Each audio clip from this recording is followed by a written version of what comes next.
오늘 저희 출애굽기 4장 1절부터 17절 말씀으로 부르심과 함께 반드시 주어지는 것이라는 제목으로 우리 같이 말씀을 나누도록 하겠습니다. 우리가 신앙생활을 하다 보면 이런 순간을 직면하게 되는데요. 그게 어떤 순간이냐면 하나님의 부르심이 우리에게 주어졌는데 그 하나님의 부르심 앞에 너무 한없이 작고 연약한 나 자신을 발견하게 되는 그런 순간입니다.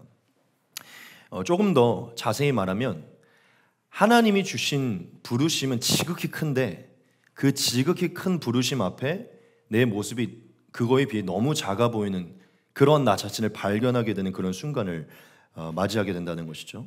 즉 큰 부르심이 내 안에 주어지긴 했지만 작은 내 연약함을 바라보게 되면서 그것을 이룰 수 없을 것 같은, 그래서 자신감이 떨어지는 그런 나를 직면하게 되는 순간, 그런 순간을 맞이하게 됩니다. 아마 저와 여러분 모두가 이러한 순간을 맞이한 적이 분명히 있을 거예요. 조금만 더 제가 디테일하게 좀 나열을 해볼게요. 하나님이 우리를 하나님의 자녀로서 부르셨잖아요. 그리고 예수님의 제자로, 그리고 예수님의 형상을 이뤄가는 자들로, 그리고 예수님의 이름과 생명을 가지고 이 세상 속에 살아가도록 우리를 부르셨잖아요. 그러니까 그리스도인으로 성도로 살아가도록 예수님의 영광을, 명예를 드러내는 그 부르심은 너무 존귀하고 영광스럽죠. 그렇죠? 만왕의 왕이신 하나님의 아들의 이름을 가지고 우리가 명예를 지키면서 사는 거 얼마나 존귀하고 영광스럽습니까? 그런데 그 부르심은 알겠는데, 그 존귀한 부르심은 알겠는데 내 자신을 봤을 때 그 명예를 잘 지켜내지 못할 것 같은 그렇죠? 그런 저의 모습을 발견하게 되는 것이죠. 그리고 점없고 흠없는 어린 양 같은 이 예수님의 모습과 같이 살아가야 되는데 그러한 부르심을 받았는데 그렇게 살지 못할 것 같은 그러한 내 자신을 발견하게 되고, 또 죄에서 떠나고 경건하고 거룩한 삶으로 부르심을 받았는데 지극히 작은 죄 하나도 끊지 못하는 그런 우리의 못할 것 같은 그런 모습을 발견할 때가 있죠. 그리고 사실 늘 이겨내려고 했어도 못 이겨내는 그러한 죄들을 보면서 이 부르심에 대해 이겨낼 수 없을 것 같은 그런 모습을 발견할 때가 있죠. 그렇죠? 그리고 마지막으로 예수님의 은혜로, 성령의 권능으로 부르심을 받아서 어떤 부르심을 받았죠? 복음을 전하고 영혼을 구원하고 하나님의 나라를 세워가는, 이런 전파하고 세우는 이런 부르심을 받았는데 이 부르심을 사실 감당할 수 없을 것 같은, 사실 한번 좀 준비한 건 아닌데 한번 물어보고 싶어요. 여러분, 살면서 우리 얼마나 전도할 수 있을까요? 얼마나 우리의 이 목소리로, 우리의 행위로 얼마나 예수님께 데려갈 수 있을까요? 우리가 한 남은 시간 한 50년을 한번 생각을 해봤을 때 한 10명 데리고 가면 많이 데리고 가려나? 그러니까 막 성경을 보면 막 5천 명, 막 3천 명씩 평범한 이런 집사들이 막 그런 역사를 막 일으키잖아요. 어부였던 사람들이. 당연히 하나님의 어떤 주권적인 역사가 있긴 있었지만, 그러니까 부르심이 굉장히 엄청나잖아요. 우리의 이 전도와 우리의 어떤 행위들을 통해서 한 영혼이 천국에 가나 지옥에 가나, 그러니까 이 영혼 전파와 하나님의 살아계심을, 믿음이 없었던 어떤 대상에게 신의 존재를 새기게 되는, 그래서 그 사람이 하나님과 연결고리가 되는 거잖아요. 그래서 바울이 중매자라는 단어를 썼거든요. 중매자. 그래서 영어로는 매치메이커인데, 매치메이커. 그래서 예전에 제가 유튜브 채널을 매치메이커로 이름을 했던 적이 있었어요. 나는 예수님께 인도하는 중매자가 되어야겠다. 그러니까 우리가 신랑이신 예수님께 신부들을 중매하는 역할의 부르심을 받았잖아요. 그렇죠? 이거는 뭐 목회자나 어떤 그런 사역자를 넘어서 다 사역자고 다 왕 같은 제사장들이잖아요. 그렇죠? 그러니까 이런 부르심을 받았는데 이게 너무 크고, 그리고 해봤는데도 잘 안 되고 뭔가 부끄럽고 해서 뭔가 그러니까 이건 내 역할은 좀 아닌가 보다. 그러니까 부르심은 큰데 뭔가 이런 잘 감당할 수 없을 것 같은 자신을 발견할 때가 있다는 것이죠. 마지막이 아니라 진짜 마지막으로, 그리고 하나님이 내 안에 어떤 강력한 소원을 주셔서 엄청난 꿈과 비전을, 하나님의 어떤 소원, 꿈과 비전을 주셨어요. 그래서 그거를 보게 하셨고 꿈꾸게 하셨고 품게 하시고 막 열망하게 하셨어요, 하나님이. 그래서 제 안에 하나님이 주신 그 꿈과 비전은 커요. 굉장히 뚜렷해요. 그런데 이게 계속 삶을 살아가고 막 피곤해지고 치이다 보면 한없이 그 큰, 내 안에 있는 그 큰 거를 담을 수 없을 것 같은 작은 그릇 같은 나를 이제 보게 되고, 분명히 내 안에 이건 큰데 이걸 이룰 수 없을 것 같은, 이 부르심을 감당할 수 없을 것 같은 나를 직면하게 되는 그런 순간들이 있죠. 그렇죠? 아마 여러분 모두가 이런 순간들을 마주했었을 겁니다. 근데 여러분, 우리가 이러한 순간들을 맞이하게 되면 우리에게 어떤 모습이 나타날까요? 여러분들을 한번 돌아보십시오. 어떤 모습이 나타났었나요? 이게 뭔가는 부르심은 큰데 그 부르심의 큰 거 앞에 작은 저를 스스로를 발견했을 때 어떠한 요즘 스탠스라는 단어, 그 입장, 태도라는 단어인데 스탠스를 여러분 어떤 스탠스를 취하셨었나요? 제가 아무리 생각해도 제 스스로를 봤을 때 그냥 너무 단순한 하나의 답이 내려왔어요. 그게 뭐냐면 그 부르심을 포기하는 거예요. 포기하는 거. 왜냐하면 그 부르심에 대한 기대와 소망은 잘 안 생기고 부담만 생기고 걱정만 생기니까 그 큰 부르심의 존귀한 부르심에 대한 막 기대와 소망, 내가 부족한데 이거 한번 해보리라 막 이런 거보다는 걱정과 부담이 먼저 좀 일어나고 그러다 보니까 자발적이지가 않으니까 시도를 잘 안 하게 되고 도전을 잘 안 하게 돼요. 그렇게 되면 어떻게 되죠? 포기하게 되고 결과적으로 그냥 그 부르심 자체를 내려놓고 싶어 하게 되죠. 그러니까 하나님이 주신 어떤 부르심, 그 꿈, 소원, 내 안에 좀 그 큰 것들에 대해서는 다 내려놓으려고 한다는 것이죠. 제가 아까 좀 많은 것들을 나열했잖아요. 우리에게 허락된 그 부르심들. 우리가 사실 이 부르심이 너무 크다고 여겨지고 내 스스로가 그것을 이룰 수 없다는 어떤 그 순간들을 계속 직면하게 되면 100% 어떤 일들이 일어나냐면 그리스도인으로 좀 성도로서의 어떤 영광을 드러내는 삶에 대해 많이 무관심해지게 됩니다. 예수님이 맡기신 사명을 내가 한번 막 잃어버리라 막 이런 어떤 기대보다는요, 잘 안 되고 나는 좀 아닌 것 같으니까 점점 뭐 전도를 하거나 점점 뭔가 뭐 그게 회사든 사는 관계에서 내가 뭔가 건설을 하려는 이런 열정들이 많이 사라지고 이제 내려놓게 돼요. 그리고 죄를 이기고 싶고 경건하게 살고 싶고 거룩하게 살고 싶고 이 부르심 이루고 싶은데 이게 너무 안 되는 것 같고 이게 커 보이니까요, 결국 내려놓게 되는 거죠. 그리고 꿈과 소원, 비전이 하나님으로부터 주어져서 분명히 제 안에는 막 엄청난 게 있거든요. 그런데 현실은 지금 영어 공부도 몇 번 하다가 계속 멈추고 막 이러니까 결국 내려놓게 돼요. 내가 너무 허황된 생각을 하고 있었구나라는 생각을 이제 갖게 된다는 것이죠. 뭔가 시도하고 도전하려고 하지 않고 이 모든 부르심의 부분들에 있어서 내려놓는 모습들이 생긴다는 것이죠. 되게 단순해요. 우리가 이 큰 부르심 앞에 내가 되게 작다는 게 직면이 되고 여겨지면 바로 쪼그라들어서 내려놓으려고 하게 됩니다. 우리 모두가 아마 이런 순간들을 경험했을 건데 저는 누군가는 가장 최근에도 이러한 일이 있었을 거라고 생각을 해요. 즉 무슨 얘기냐면 뭔가를 내려놓은 거죠, 마음에서. 최근에도 누군가는 여러분들 중에 최근에 이런 마음에 이 부르심에 대해 내려놓은 경험이 있을 거라고 생각해요. 그리고 누군가는 지금 전 이 씨름을 하고 있고 지금도 누군가는 내려놨을 거라고 저는 생각합니다. 즉 하나님이 크신 부르심 앞에 내 연약함 때문에 그 부르심을 내려놓는 것이죠. 저는 이 시간 여러분들이 한번 스스로 한번 돌아봤으면 좋겠어요. 여러분들이 하나님으로부터 받은 그 큰 부르심 앞에 지금 내가 어떤 태도를 보이고 있는가. 어쩌면 지금 저와 여러분들도 이 부르심이라는 건 많은 부분에서 얘기를 할 수 있는데 하나님이 여러분들 안에 품게 하셨던 그 처음에 왔던 그 큰 부르심들이 어느새 많이 잊혀졌을 수도 있어요. 외면하고 있을 수 있고요. 많은 부분은 이미 내려놓고 있을 수 있습니다. 어떤 부분은 아예 완전히 잊혀졌을 수도 있어요. 하나님이 그리스도인의 삶으로서 살아가는 것들이든 여러분 개개인 각자에게 주신 어떤 큰 꿈과 비전에 관한 것이든지 간에 거기에 기대와 소망을 갖기보다는 그거에 부응하지 못하는 내 연약함이 집중함으로 인해서 부담을 느끼고 무능함을 느끼고 자신 없음을 느껴서 회피하고 결국 내려놓게 되는 그런 것들이 분명히 있을 것이라는 것이죠. 아마 지금 이 시간에도 그러한 상태에 있는 분이 있을 수도 있습니다. 하나만 더 여러분들에게 좀 묻고 넘어갈게요. 여러분들 안에 분명히 하나님으로부터 주어졌던 어떠한 그런 생각들, 소원들이 있었을 거예요. 그리고 그게 스치듯 지나간 어떤 한 세월 동안 스치듯 지나간 거라고 할지라도 품게 하셨던 뭔가가 있었을 겁니다. 그래서 뭔가 해보려고 했고 이루려고 했던 뭔가가 있었을 거예요. 그런데 여러분 지금 그 부여잡고 있는 것들이 있습니까? 마음속에 왔던 어떤 그 부르심에 대해 잘 부여잡고 있는 게 있으세요? 그게 어떤 소원이든지 꿈이든지 비전이든지 간에 지금 그거를 잘 쟁취하여서 맛보고 있는 부분이 있으십니까?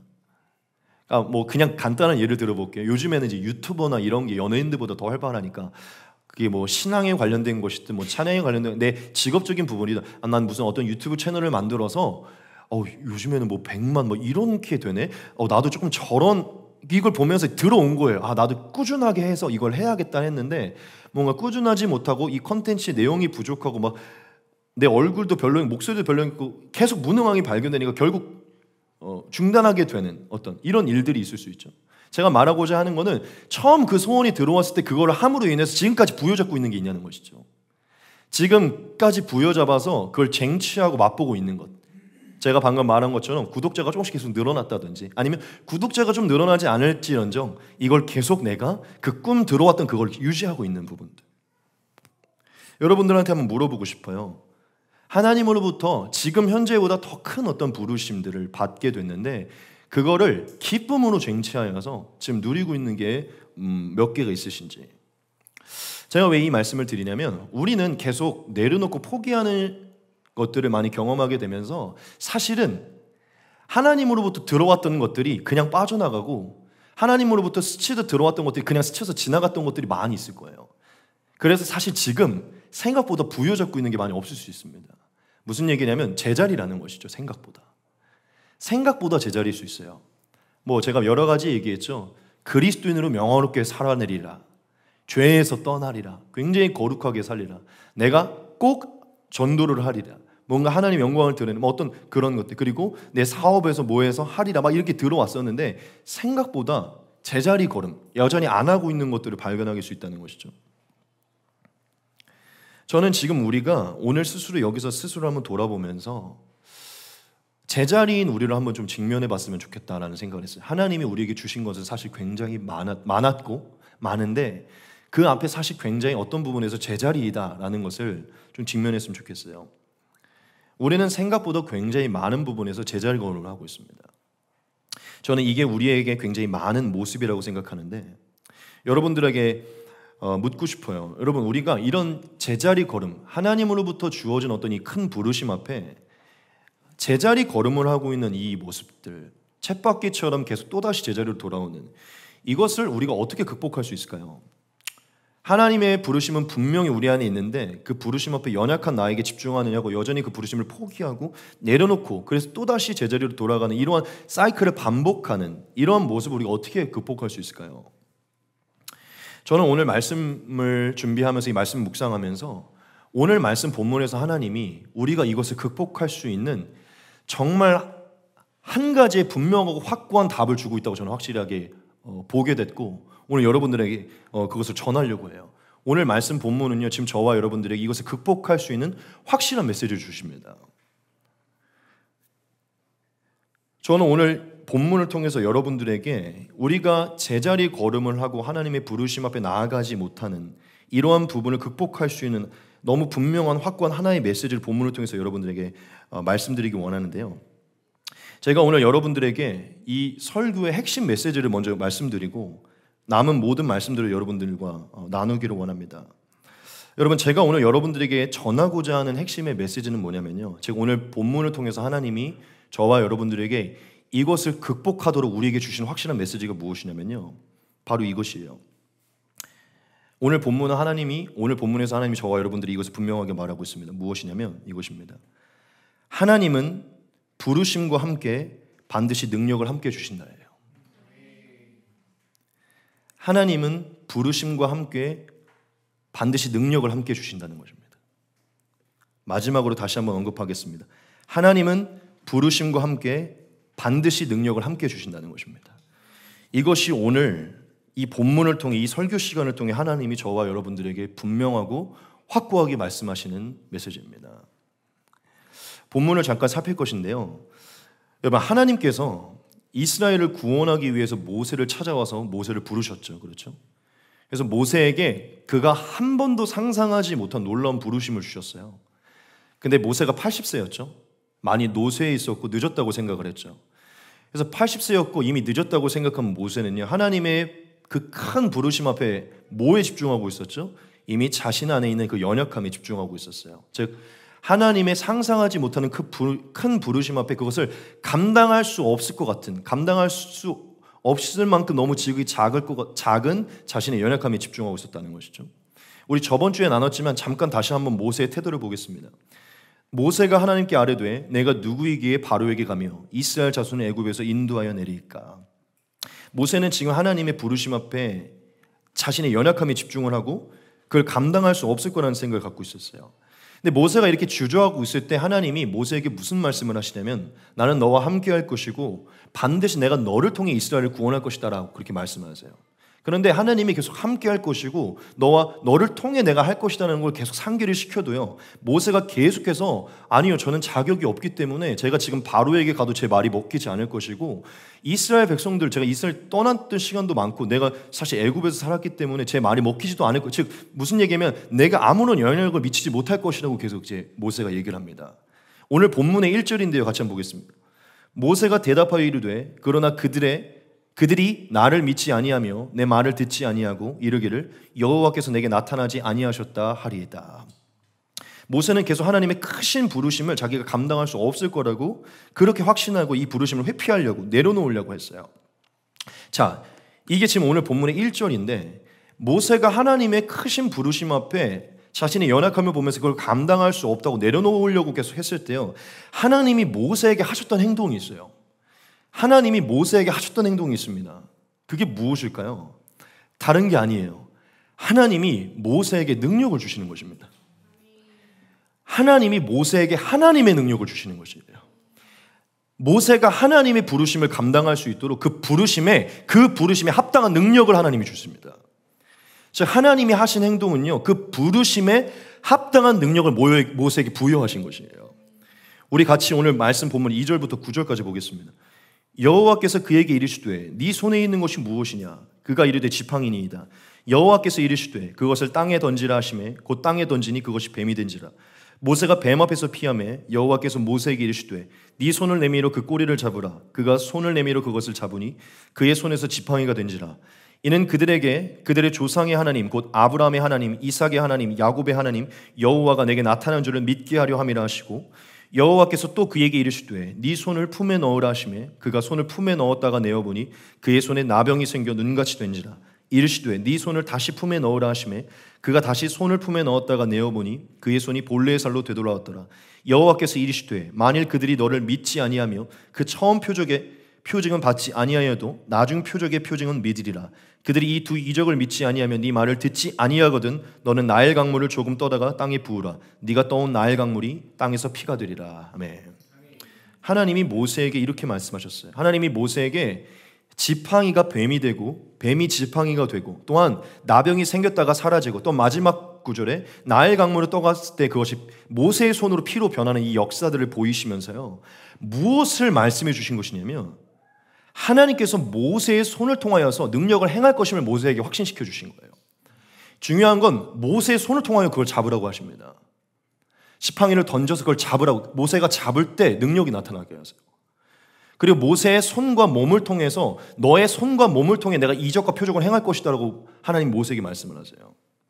여러분, 하나님이 모세에게 지팡이와 뱀, 이 나병, 이 나일 강물을 통해서 말씀하시는 것은 무엇이냐면요, 내가 너에게 능력을 줄 것이고 네가 나를 믿고 나아가면 내가 맡긴 일에 네가 잘 감당할 수 있을 것이고, 너는 네 스스로를 봤을 때 능력이 없어서 그걸 증명할 수 없을 거라고 생각하지만 너가 지금 바로와 사람들에게 가면 내 능력을 통해 너가 그걸 증명할 수 있을 것이다 라고 안심시키시는 거예요. 즉 너가 이 부르심을 감당할 수 있도록 이미 능력을 구비해 놨고 너에게 줄 것이다라는 것을 말하고 있는 것이죠. 근데 이렇게 말했는데도 모세가 그 자신의 손으로 이거 바뀌는 것을, 이 능력이 나가는 것을 봤는데도 계속해서 모세는 이 하나님의 부르심을 믿지 못하고 주저하고 회피하려고 해요. 근데 그때도 하나님이 끝까지 말씀하시는 게 무엇이냐, 모세에게 말씀하는 게 무엇이냐, 나에게 능력이 있고 내가 너에게 능력을 줄 것이다, 이거 말씀을 하세요. 우리 거의 마지막 구절인데 같이 한번 보겠습니다. 모세가 여호와께 아뢰되 오 주여 나는 본래 말을 잘하지 못하는 자니이다. 주께서 주의 종에게 명령하신 후에도 역시 그러하니 나는 입이 뻣뻣하고 혀가 둔한 자니이다. 여호와께서 그에게 이르시되 누가 사람의 입을 지었느냐, 누가 말 못하는 자나 못 듣는 자나 눈 밝은 자나 맹인이 되게 하느냐, 나 여호와가 아니냐. 이제 가라, 내가 내 입과 함께 있어서 할 말을 가르치리라. 아멘. 하나님이 모세와 함께 할 것이고요, 그에게 능력을 주실 것이라고 분명히 말씀하셨어요. 여러분 12절을 주목합시다. 너무 멋진 말씀이에요. 이제 가라, 네 입과 함께 있어서 할 말을 가르치리라. 얼마나 멋있는 말씀입니까? 지금 가라는 것이죠. 이미 능력을 주었고 넌 가면 된다는 것이죠. 내가 너에게 할 말을 줄 것이다. 즉 무슨 말이죠? 너에게 지금 능력이 이미 있으니 주저 말고 가라는 것입니다. 내가 너와 함께 할 것이고 내가 이미 너에게 능력을 주었기 때문에, 내가 너를 지었고 너에게 능력을 주었다 뺏어 쓰는 것도 나이기 때문에, 너에게 말을 잘할 수 있도록 능력을 이미 내가 너에게 주었기 때문에 걱정하지 말고 가라는 것이죠. 제가 이 부분을 갖고 설교를 많이 했었는데 너무 멋진 말씀이죠. 누가 사람이 입을 지었느냐? 말 못하게 하는 것도, 못 듣게 하는 것도, 밝게 하는 것도, 또한 말을 잘하게 하는 것도, 걷게 하는 것도 누가 하느냐는 것이죠. 하나님의 크심을, 하나님의 큰 능력이 우리에게 부여될 때 이것은 불가능함이 없다는 것을 말씀하고 있는 것이죠. 하나님은 모세에게 이미 너에게 능력이 부어졌고 내 능력이 너의 입술에 있으니 가라고 그렇게 말씀하셨어요. 무슨 얘기입니까? 오늘 본문을 통해서 내가 너에게 부르심과 그에 합당한 감당할 수 있는 능력을 주었다는 것을 하나님이 말씀하는 것이죠. 여러분, 우리가 오늘 말씀 본문을 통해서 정확한 메시지, 분명한 하나의 메시지를 깨닫고 오늘 이 말씀 가운데 하나님의 음성을 들어야 되는데요, 하나님은 오늘 본문을 통해서 저와 여러분들, 모세와 같은 환경에 있는 저와 여러분들에게 분명한 말씀을 주십니다. 그게 무엇입니까? 하나님은 부르심을 주시고 그 부르심과 반드시 함께 능력도 함께 주신다는 것이에요. 그 부르심을 감당할 수 있는 능력을 함께 주신다는 것입니다. 여러분, 우리가 오늘 말씀으로 하나님이 어떤 분이신가를 묵상하셔야 돼요. 제가 그걸 해본 적은 없는데 그 매일 만나인가요? 매일 만나? 그게 굉장히, 제가 그 옛날에 청소년부 그 사역할 때 그걸 애들이 쓰는 걸 봤는데 그게 조금 좋은 게 뭐냐면 이거를 습득하게 하고 훈련을 시켜요. 그게 뭐냐면 매일 만나는 그게 해설이 없고, 해설이 있었나요? 그 본문이 나오고 그 질문의 첫 번째가 뭐냐면 말씀 속에 나타난 하나님이 어떤 분입니까가 질문이더라고요. 그래서 이 본문에서 하나님 자체를 묵상하게 해요.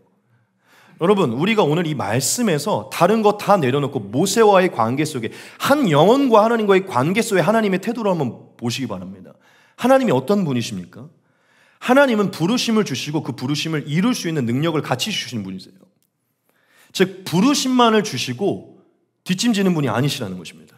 그 부르심을 이룰 수 있는 능력을 반드시 함께 주신다는 거예요. 오늘 말씀으로 하나님 저와 여러분들에게 그것을 말하고 있어요. 여러분, 우리가 이후의 사건들을 통해서 이것을 알 수 있는데 그게 무엇이냐면 하나님은 진짜 모세에게 말뿐이 아니라 진짜 능력을 주셨다는 거예요.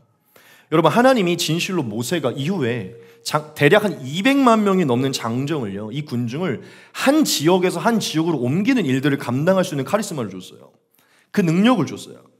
여러분들을 잘 알죠? 광야의 40년, 사실 애굽에서 나오는 순간부터 모세만큼 이적을 행한 사람이 있습니까? 뭐 여호수아도 이적을 행했고요, 뭐 우박이 떨어지는 거, 뭐 해가 멈추는 걸 봤지만 여러분, 거의 바다와 같은 홍해를 가를 수 있는 이적을 경험한 사람이 모세 말고 있어요. 반석에서 물이 나오게 만나와 매출하기를 보고, 여러분, 이만큼 모세가 하나님의 능력을 모세만큼 경험한 사람이 있냐는 것이죠. 제가 뭘 말하는 거냐면 하나님이 모세에게 말뿐이 아니라 40년 내내 이 백성을 인도할 수 있는 능력을 모세에게 주셨다는 것입니다. 그리고 모세가 디테일하게 말했던 거 무엇이죠? 입이 뻣뻣하고 혀가 둔하다는 거예요.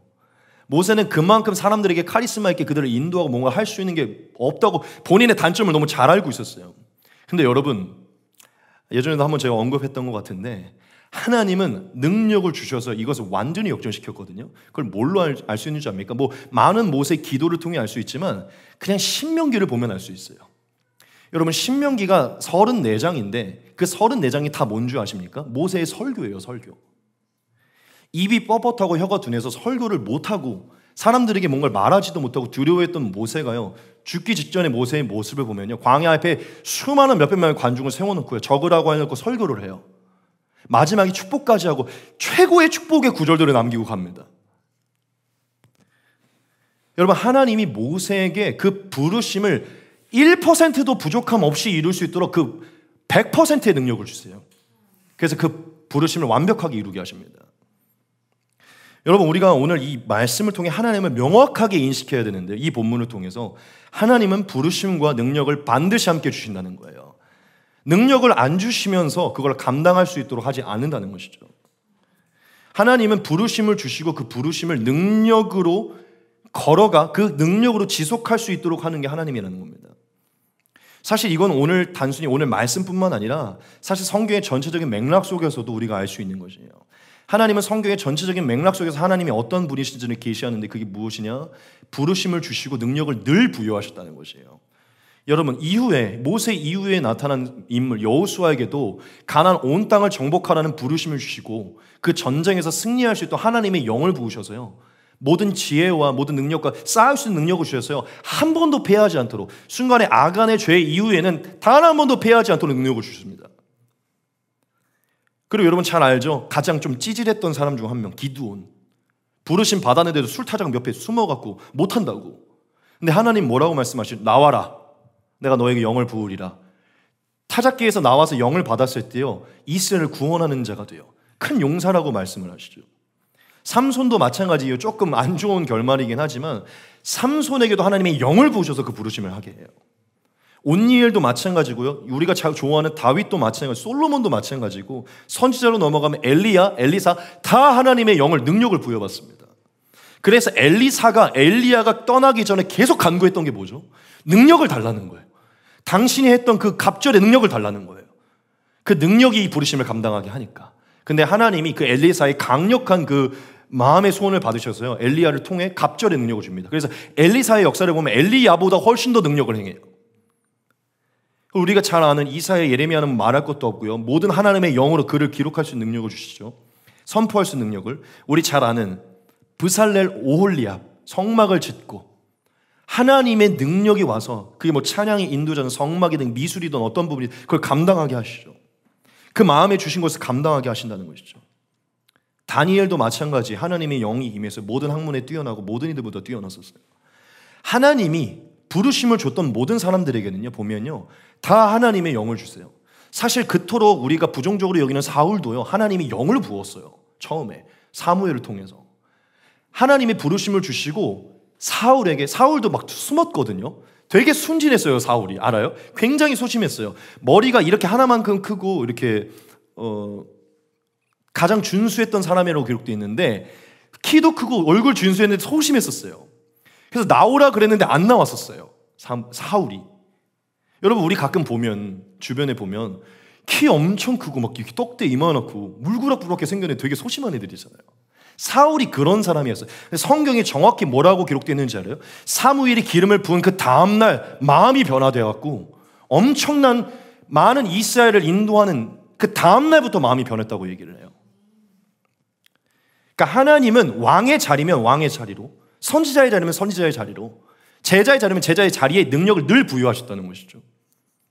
제가 무슨 얘기를 하냐면, 성경 전체에서 하나님은 단 한순간도 능력이 없이 그들을 부르시고 행하라고 한 적이 없다는 것이에요.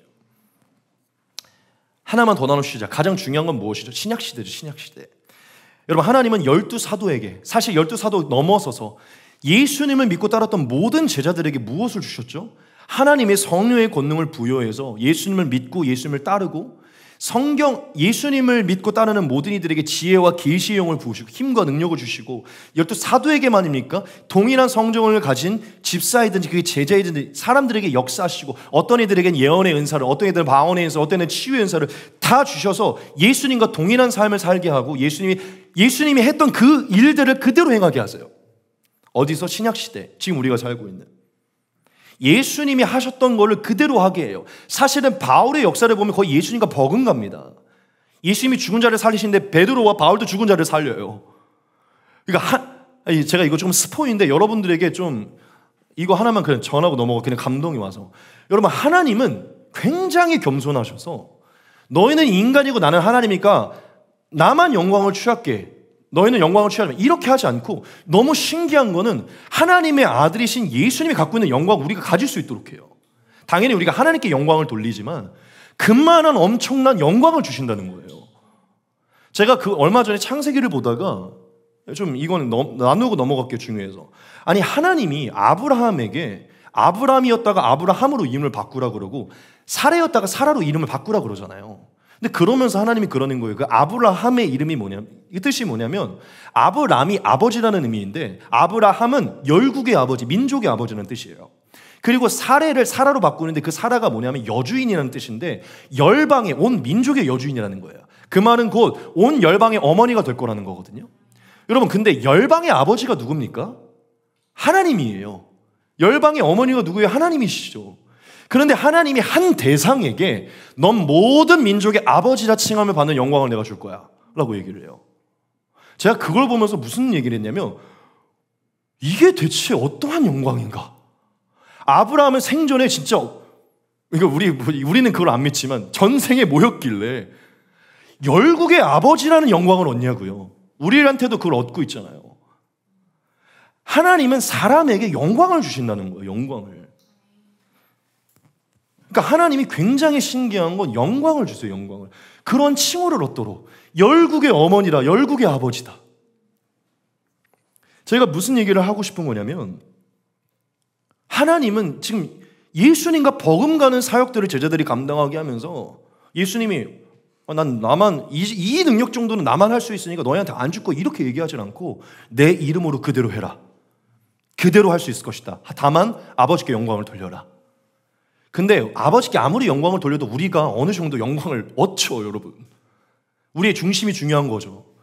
어떤 영광을 얻죠? 진짜 저 사람 안에 하나님의 성령이 있나 보다. 진짜 하나님이 저 사람을 사용하나 보다. 그렇죠? 여러분, 이 12사도들을 보면요, 구약 시대랑은 더 비교할 수 없을 정도로 훨씬 더 하나님의 부르심에 합당한 능력을 경험했어요. 훨씬 더 디테일해지고 더 급진적이어지고 더 확고해진 은사들을, 능력들을 경험한다고요. 제자들이. 오늘 우리가 살고 있는 우리 제자들이. 제가 뭘 말하고자 하냐면 구약과 동일하게 신약 때도 하나님은 훨씬 더 급진적이고 더 디테일하고 더 깊은 부분에 부르심에 합당한 능력을 주신다는 거예요. 여러분, 이것을 오버랩 시키기를 바라면 저는 확실하게 믿기 때문에 오늘 하나님이 모세에게 내가 너에게 능력을 주어서 뻣뻣한 네 입을 열어서 할 말을 가르칠 것이다 이렇게 얘기하시죠. 여러분, 갑자기 어떤 말씀이 떠오르지 않습니까? 마태복음에 예수님이 우리에게 말씀하시죠. 너희가 앞으로 제가 이걸 준비하잖아요. 너희가 앞으로 임금들에게 많은 이들에게 잡혀가고 끌려갈 건데 그때 무슨 얘기를 할지 고민하지 마라. 어떤 말을 할지 두려워하지 말라. 내가 너희 안에 마땅히 할 말을 주리라. 너희 안에서 행하는 이는 성령이다. 모세에게 능력을 주셔서 뻣뻣한 모세 입술을 열어 할 수 있는 말을 주신 하나님은요, 오늘날 우리에게 성령을 주셔서 우리가 마땅히 할 말을 주신다는 것이죠. 무슨 얘기입니까? 동일하게 능력을 주신다는 거예요. 여러분 잘 알잖아요. 사도들은 글을 몰랐던 사람들이에요. 그냥 학교를 나오지 않은 사람들이에요. 학문을 배우지 않았어요. 그래서 학문 없는 범인이라고 놀렸었잖아요. 근데 놀랬던 게 이거예요. 첫째, 예수님께 당신은 글을 안 배웠는데 어떻게 글을 압니까? 성령이 당연히 창조주니까. 근데 좀 넘어갑시다.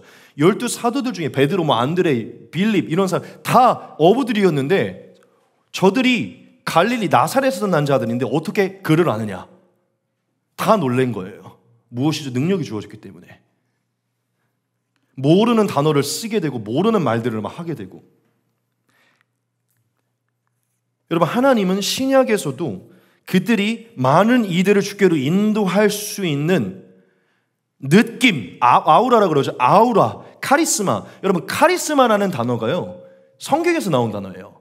이 카리스마가요, 은총이라는 뜻입니다. 은총. 그러니까 세상에서 말하는 그 카리스마랑 사실 성경에서 말하는 거랑 달라요. 세상에서는 막 엄청 강력하고 마치 지금 막 이렇게 막 하는 것처럼 이런 게 카리스마같이 생각하는데 카리스마의 원래 의미는 은총입니다. 무슨 얘기냐면 너 카리스마 있어라고 얘기할 때 하나님의 은혜가 네 위에 있다는 걸 얘기해요. 근데 하나님의 은혜가 임한 자들 사실 좀 카리스마가 있죠. 무슨 얘기입니까? 하나님이 아우라, 카리스마를 주신다는 거예요. 은총을. 그들이 많은 사람들을 예수님께 인도하고 예수님의 사역을 효과적으로 감당하며 하나님의 나라를 더 탁월하게 세울 수 있도록. 여러분, 성경 전체를 통해서 우리가 알 수 있는 것은 하나님은 부르심과 함께 능력을 주신다는 것이에요. 하나님은 오늘 모세의 사건을 통해 성경 전체를 저와 여러분들이 그것을 확고하게 말하고 있습니다. 제가 이미 여러분들에게 너무 중요한 부분을 나눴기 때문에 사실 많은 부분을 말하고 싶지 않아요. 오늘 이 설교를 통해 여러분들에게 많은 얘기를 나누고 싶지 않고 지금 오늘 허락된 이 본문과 제가 지금 나열한 많은 말씀을 근거해서 그 말씀 안에서 여러분들에게 하나님의 마음으로 태어나기 원하는데 오늘 이것이 저와 여러분 모두에게 하나님의 음성으로 들리기 원합니다. 여러분, 하나님은 우리에게 부르심과 반드시 함께 능력을 함께 주십니다. 다시 한번 말씀드릴게요. 부르심과 함께 능력을 반드시 주신다는 거예요.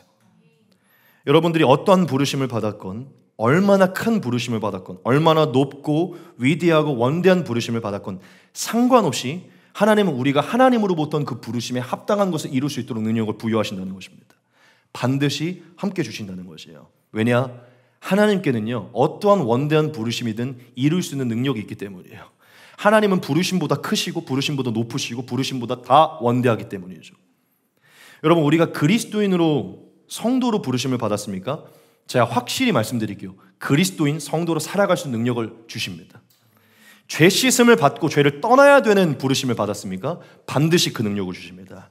죄를 이겨야 되고 거룩하게 살고 경건하게 살아야 되는 부르심을 받았습니까? 반드시 주십니다. 반드시 그렇게 살아낼 수 있도록.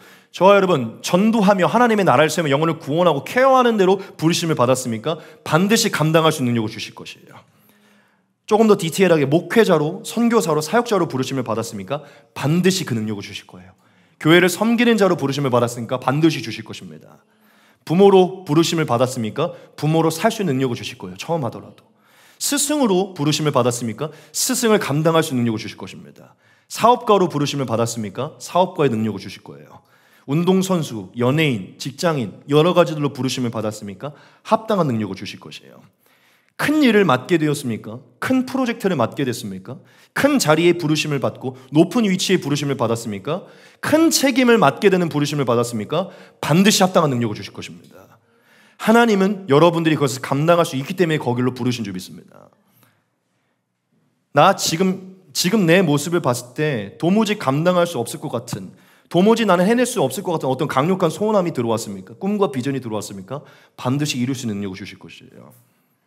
만약 지금 저와 여러분 안에 들어온 그 부르심이 정말 하나님으로부터 온 게 명확하다면요, 저는 확고하게 말합니다. 하나님이 반드시 그것을 이룰 수 있는 능력을 주실 것이에요.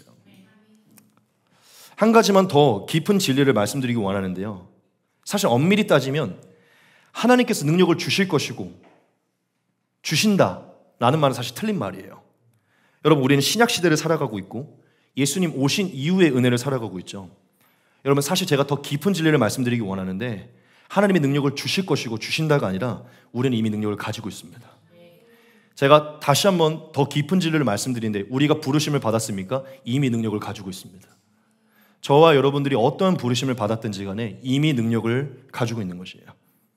여러분, 성령은 우리 안에 계시고 성령은 이미 우리 안에 권능을 행하고 계십니다. 우리는 이미 능력을 가지고 있는 자들이에요. 그렇기 때문에 여러분들이 어떤 부르심을 받았던 우리가 생각해야 되는 건 뭐냐면, 하나님이 이제 이것을 감당할 수 있는 능력을 주실 거요가 아니라 예수님을 믿고 신약시대 더 큰 은혜의 때를 살아가는 우리는요, 이미 그 부르심에 합당한 능력이 내 안에 있음을 믿는 것입니다. 여러분, 우리가 영광에서 영광으로, 성화에서 영화로, 정말 그리스도의 제자로 예수의 형상을 이루는 이 사명으로 우리가 부르심을 받았죠. 이 모든 영광에서 영광으로, 성화에서 영화로 이루는 예수의 형상을 이루는 이것은요, 지속적으로 하나님이 도우셔서 주는 게 아니에요. 이 능력은 이미 가지고 있는 겁니다. 여러분들이 성화에서 영화로 이루고 영광에서 영광으로 이루고 예수님의 완성을 이루는 능력은요, 계속 얻어내고 주어지는 게 아니라 이미 가지고 있다는 것이죠. 성령이 우리 안에 찾아와서 우리를 인치셨을 때부터 우리 안에 머물러 있는 것입니다. 여러분, 성령의 능력으로 우리 안에 이미 주어진 것이고 이미 가지고 있는 것이기 때문에 우리가 얻어내는 것이 아니에요. 여러분, 우리가 제일 고민하는 게 이 부분이죠. 죄를 이겨내는 능력. 주님, 죄를 이겨내는 능력을 주시옵소서. 주님, 죄를 끊어내고 싶습니다. 예수님처럼 경건하게 살고 싶습니다. 주시옵소서. 여러분, 제가 팩트를 말씀드릴게요. 어디서부터 잘못된 거냐면 지금 우리가 거기서부터 자신감이 상실된 거예요. 우리는 죄를 이겨낼 능력을 이미 가지고 있습니다. 이미 우리는 경건하게 살 수 있는 능력을 가지고 있다고요. 이것을 우리가 따내거나 얻어내는 것이 아니에요. 성령께서는 이미 죄와 사망의 법을 끊으셨고 죄를 끊으셨고 우리가 이겨낼 수 있는 힘을 이미 부여하셨어요. 믿으십니까? 여러분들이 죄를 끊어내야 되는 그리스도인으로 부르심을 받았으면 반드시 끊어낼 능력을 가지고 있습니다. 여러분, 기도하면 어느새 이 능력이 생기는 게 아니에요. 예수님을 믿는 순간부터 가지고 있는 것입니다. 하나님이 기도에 응답하셔서 감동하셔서 어느 날 갑자기 삘을 꽂으셔서 주시고 안 주시고 주셨다 걷어고 이런 개념이 아니라는 거예요. 예수님의 은혜는 우리에게 이미 모든 것을 부어주신 것입니다. 그러므로 여러분, 우리가 하나님의 부르심을 생각할 때, 지금 저와 여러분들의 삶에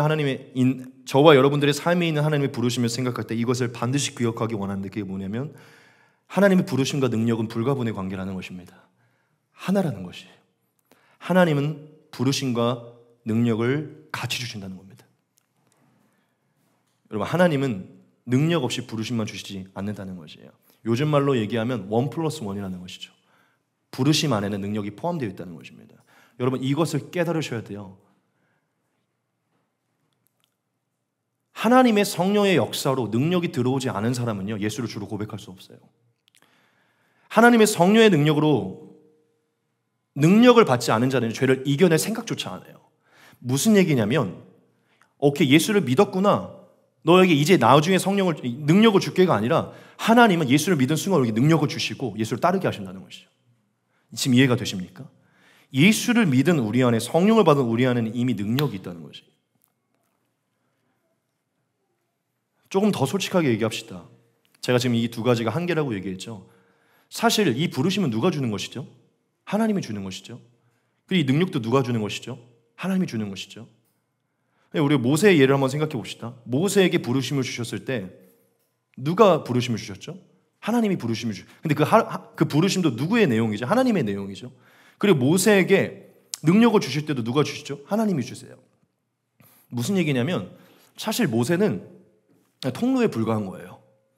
하나님은 하나님이 갖고 있는 그 부르심과 그 하나님이 갖고 있는 그 부르심을 이루시기 위해 그냥 모세를 사용하는 것뿐이지, 사실 그 부르심을 이루는 분도 하나님인 거예요.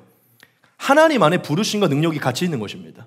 즉 하나님이 모세와 함께 하셔서 자신의 부르심을 모세를 통해 그 능력으로 이루어 가시는 거예요. 사실 하나님 멀리 계시고 능력만 주시는 게 아니라 하나님이 모세와 함께 하셔서 그 능력을 통해 하나님이 이루어 가시죠. 무슨 얘기입니까? 제가 지금 부르심과 능력은 하나라는 것, 여러분들이 계속해서 나는 이게 하나님으로부터 온 게 명확한데, 하나님 부르신 것이 명확한데, 하나님이 허락하신 것이 이런데도 늘 능력이 있고 부족하고, 이 부분을 제가 지금 걷어내기 위해 여러분에게 말씀드린, 그게 들어온 게 하나님으로부터 들어온 게 맞다면 능력은 주어졌다는 거예요. 이미 들어와 있다는 것입니다. 왜냐? 그 부르심을 주신 하나님 안에 이미 능력이 같이 있기 때문이죠. 여러분, 우리가 하나님의 부르심을 생각할 때 능력을 함께 생각해야 됩니다. 그래야 여러분들 안에 뭐가 일어나냐면 도전하고 시도하고 나아가고자 하는 마음이 일어나는 거예요. 부르심을 주신 분도 하나님이신데 이 부르심을 이뤄가는 것도 하나님이고, 나는 그냥 통로에 불과하며 그분이 주신 그 부르심을 그분의 능력으로 나를 통해 이뤄가시는구나.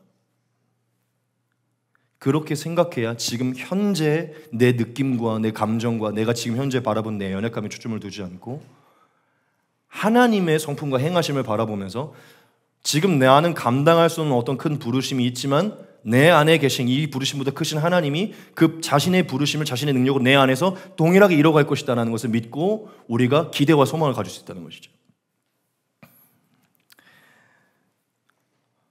여러분, 제가 이것을 강조하고 있었죠. 무엇입니까? 하나님이 저와 여러분들 안에 성령을 통하여 부르심을 주셨다면 그 성령을 통하여 이미 능력을 갖고 있다는 것입니다. 성령 안에 부르심과 능력은 함께 있다는 것이에요. 우리가 성령께서는 소원을 주시는데 성령께서는 지원을 안 하신다고 생각하기 때문에 주저하게 되고 머물러 하게 되는 거예요. 하지만 하나님이 정말 저와 여러분들에게 그 부르심을 주셨다면 성령께서는 그 부르심에 대해 탁월하게 감당할 수 있는 능력을 허락하신다는 것입니다. 여러분, 우리가 오늘 이 말씀으로 반드시 기억하기 원하는데, 지금 여러분 안에 어떤 것이 있든지 그걸 감당할 수 있는 능력이 충분히 있습니다. 더 팩트로 말씀드리는데 그 이상도 할 수 있는 능력이 있으세요. 여러분들은 이미 전능하신 하나님의 영으로 그 이상의 부르심도 감당할 수 있는 능력을 받으신 분들입니다.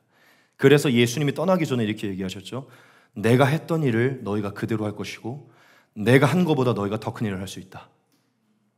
내가 너희 안에서 내 일을 행할 것이니까. 여러분, 우리 안에 들어오신 성령은요, 힘과 존귀와 권세와 능력의 하나님이십니다. 예수님이 모든 만물을 추월해 계시고 주관하고 계시는 하나님이십니다. 믿으십니까? 오직 성령이 너희에게 임하시면 너희가 권능을 받고 예루살렘과 온 유대와 사마리아와 땅끝까지 이르러 내 증인이 되리라 하시니라. 아멘. 여러분, 하나님은 우리 안에 성령을 주셨을 때 1+1으로 권능을 함께 주셨어요. 우리에게 증인의 사명을 주셨을 때, 부르심을 주셨을 때 권능을 함께 주셨어요. 여러분, 우리가 이것을 믿지 못하는 것입니다. 이 신비를 알았던 바울은요, 늘 뭘 강조했는지 아십니까? 성령 안에 있는 능력을 강조했어요. 능력을. 우리가 바울의 몇 가지의 말을 좀 빠르게 보겠습니다. 로마서 15장입니다. 소망의 하나님이 모든 기쁨과 평강을 믿음 안에서 너에게 충만하게 하사 성령의 능력으로 소망이 넘치게 하시기를 원하노라. 네. 에베소서입니다.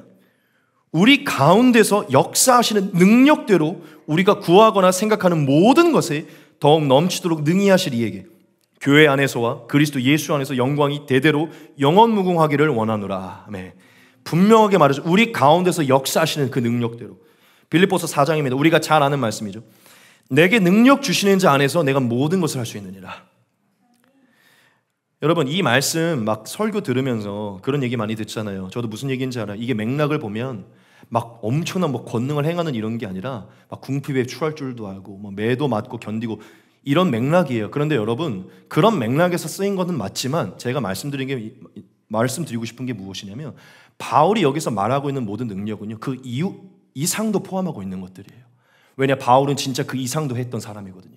바울은 하나님의 능력 안에서 정말 모든 것을 했던 사람입니다. 제가 뭘 말씀드리냐면 이 말씀 보면서 막 어떤 고급스러운 설교를 들으면서 이거는 뭐 뭐든지 다 할 수 있는 그런 걸 얘기하는 게 아니에요, 이렇게 얘기하는데, 그렇게 믿으시고 싶으면 그렇게 믿으세요. 그런데 여러분, 어떤 말씀이든 저와 여러분들이 능력 주시는 자 안에서 모든 것을 할 수 있다는 이 말씀을 여러분들이 기억한다면, 하나님의 이 말씀의 크심을 볼 수 있고 믿을 수 있다면요, 이 말씀이 여러분에게 응하게 될 줄 믿습니다. 여러분, 이걸 좀 디테일하게 보십시오. 내게 능력을 주시는 자 안에서예요. 하나님은 우리에게 능력을 주신다는 것이죠. 그 안에 우리가 있고 그 안에 있으면 우리가 어떤 부르심이든 감당할 수 있다는 것입니다. 마지막 하나만 더 보겠습니다. 골로새서입니다. 우리가 그를 전파하여 각 사람을 권하고 모든 지혜로 각 사람을 가르치면 각 사람을 그리스도 안에서 완전한 자로 세우려 함이니 이를 위하여 나도 내 속에서 능력으로 역사하신 이의 역사를 따라 힘을 다하여 수고하노라. 네. 바울이 계속 강조하는 게 우리 속에서 역사하고 있다는 거예요. 우리 속에 이미 성령이 능력으로 역사하고 있다는 것이죠. 그걸 따라서 교회의 모든 목회에 힘을 다해 수고하고 있다는 거예요. 여러분, 이게 바울의 얘기입니까? 우리의 얘기죠. 우리 안에서 지금 하나님이 각자에게 맡긴 일들을 감당하기 위해 역사를 따라 우리가 나아갈 수 있도록 돕고 계신다는 것이죠. 할렐루야.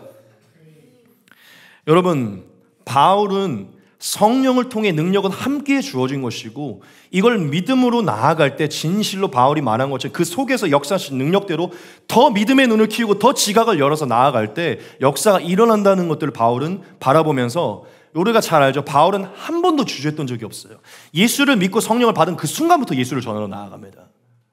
주저하지 않아요. 이걸 아니요. 그 성령의 능력이 그를 이끌어가서 그 능력이요, 탁월하게 곧바로 예수를 그리스도라고 전하게 돼요. 그리고 권능을 감당하게 합니다. 여러분, 이거는 우리에게 속한 말씀인 줄 믿습니다. 저를 광신다로 여기지 마십시오. 저는 말씀 있는 그대로 말하는 것이고 우리에게 믿음을 일으키기 원해요. 여러분, 우리에게 능력이 나타나든 뭐든 상관없이 우리는 믿어야 될 줄 믿습니다. 지금 저와 여러분 안에 성령이 계시고 그 성령은 능력의 영이시며 예수 안에서, 성령 안에서 부르심을 받은 그 모든 것에 능력을 주시고 헬퍼, 보혜사, 돕는 이, 우리 안에서 그 능력을 돕는 분임을 우리가 깨닫기를 소망합니다. 여러분, 성령 안에 능력은 이미 주어진 것이니 성령 안에서 여러분들이 소원함을 받으셨습니까? 부르심을 받았습니까? 그러면 반드시 믿으시기 바랍니다. 우리 속에서 그걸 이룰 수 있도록 능력을 주실 것이에요. 반드시 함께 주어지는 것입니다. 마지막 짧게 하나만 전하고 마치겠습니다. 자, 그러면 이 모든 것을 나눴는데 결국 우리가 왜 제자리를 하게 되는 것입니까? 왜 우리가 이 하나님의 큰 부르심 앞에 기대와 소망을 갖지 못하고 늘 부담스러워 주저하면서 우리가 왜 내려놓고 무너지는 것입니까? 우리는 딱 하나예요. 그 원인은 딱 하나입니다. 결국 믿음의 문제인 것이에요. 믿음의 문제. 어떤 믿음의 문제입니까? 우리 안에 능력이 이미 주어졌다는 것을 못 믿는 것이죠. 그러니 준비가 되지 않고 구비가 되지 않았다는 생각으로 나아가지 않으려고 하는 것이죠. 여러분, 우리가 회피하는 것, 부담스러워하는 것, 주저하는 것, 자신 없어 하는 것, 시도하지 못하는 것, 도전하지 못하는 것, 포기하는 것, 내려놓는 것 다 어디서 기인한 줄 아십니까? 믿음이 없는 것이에요. 믿음이 없기 때문에 우리가 내려놓는 것입니다. 믿음을 사용하지 않고 내가 느끼는 감정과 내가 느끼는 기분과 현실, 그 느낌들을 의존하고 있기 때문이에요. 여러분, 우리가 느끼는 느낌과 감정과 현실은요, 진리가 아니에요. 진리는 뭐냐면 우리 안에 성령이 능력을 함께 주신다는 것입니다. 우리가 능력을 가지고 있다는 게 진리예요. 믿으십니까? 내 안에는 능력이 없는 것 같은 그 느낌이 진리가 아니라 믿음이 진리라고요. 내 안에 능력이 있다는 걸 믿는 게 진리라는 것입니다. 느낌과 감정이 진리가 아니라 믿음이 진리라는 것이죠. 여러분, 육체의 느낌과 감정에 집중하지 마시기 바랍니다. 하나님의 부르심 앞에 육체의 느낌과 감정, 육신의 한없이 부족하고 노쇠해지는 육신의 연약함에 집중하지 마시라는 거지요. 지극히 위대한 부르심 앞에 지극히 위대한 부르심을 이뤄갈 수 있는 지극히 큰 성령의 능력에 집중하셔야 됩니다.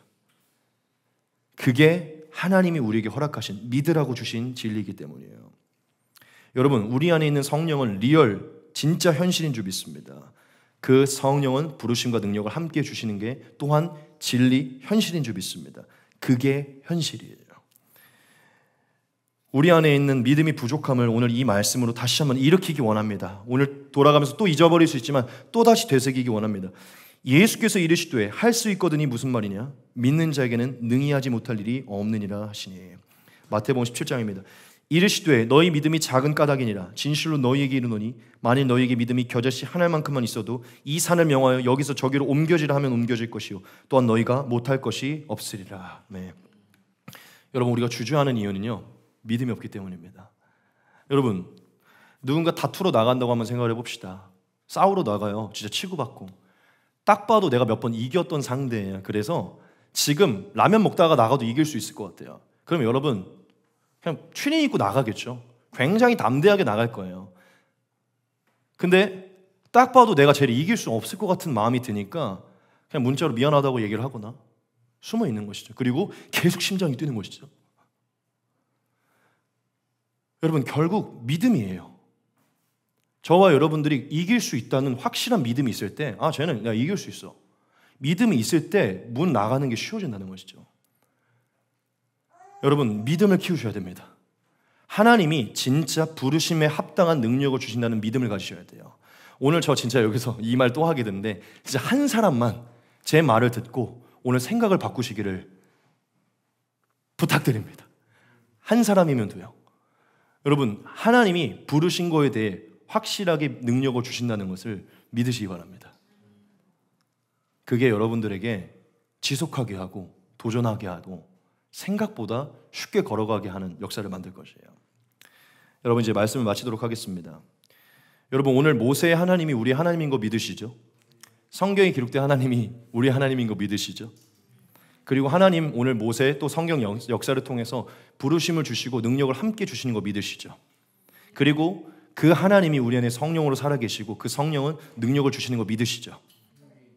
이게 세상 사람들이 받을 수 없는 그리스도인 성도만의 특권, 예수를 믿는 자들의 특권임을 믿으시죠? 그러면 여러분, 정말 마지막으로 이 권면 하나 드리고 마칠게요. 그걸 진짜 믿으신다면 지금 현재 내 자신의 모습이 얼마나 작고 연약해 보이든 얼마나 자신 없게 느껴지는 상관없이 하나님이 여러분들의 가슴 속에 새겨주신 그 잊혀지지 않는 그 부르심에 당당하게 걸어가시기 바랍니다. 여러분들 안에 얼마나 크고 원대한 것을 새겼듯 그게 부담스럽고 감당할 수 없는 것 같이 느껴지든 내가 이 정도까지 꿈꿔도 되나? 이게 내 주제와 분수에 맞는 건가? 그런 생각이 들 만큼 어떠한 소원을 주셨다고 하더라도 담대하게 걸어가시기 바랍니다. 여러분, 하나님이 여러분 안에 새기신 거면 반드시 그걸 감당할 수 있는 능력을 주실 것이에요. 정말 여러분들이 권면하기 원하는데 앞으로 어떤 더 큰 것이 주어지든 믿음 없이 당당하게 걸어가십시오. 시도하시고 도전하시기 바랍니다.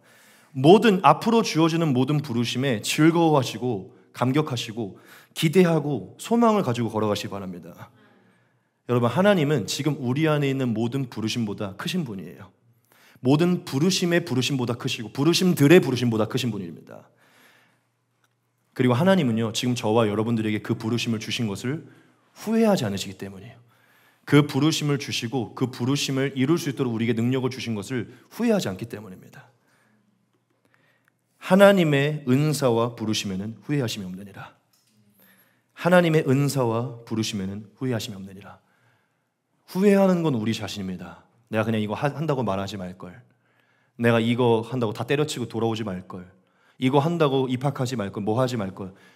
후회는 우리가 하는 거죠. 하나님은 우리를 부르신 거에 후회하지 않으세요. 하나님은 우리에게 이 부르심을 이룰 수 있는 능력을 주시는 것을 후회하지 않으십니다. 여러분, 모세가 자신 없어 할 때 딱 대화를 좀 몇 번 해보시고, 아, 이놈은 안 되겠네, 너에게 찾아온 거 후회한다고 다른 사람을 찾으셨나요? 아니에요. 찝었을 때 끝까지 이에게 능력을 주셔서 그걸 감당하게 하십니다. 왜냐? 변개함 없으시기 때문이죠. 그분의 선택과 예전에는 틀림이 없기 때문이죠. 하나님이 여러분들을 통해 그걸 이루기로 부르심을 주셨다면 틀림없이 이루실 것입니다. 하나님은 우리를 선택한 걸 후회하지 않으실 거예요. 저의 예로 하고 마무리 짓게요. 하나님은 저를 목사로 택한 것을 후회하지 않으실 줄 믿습니다.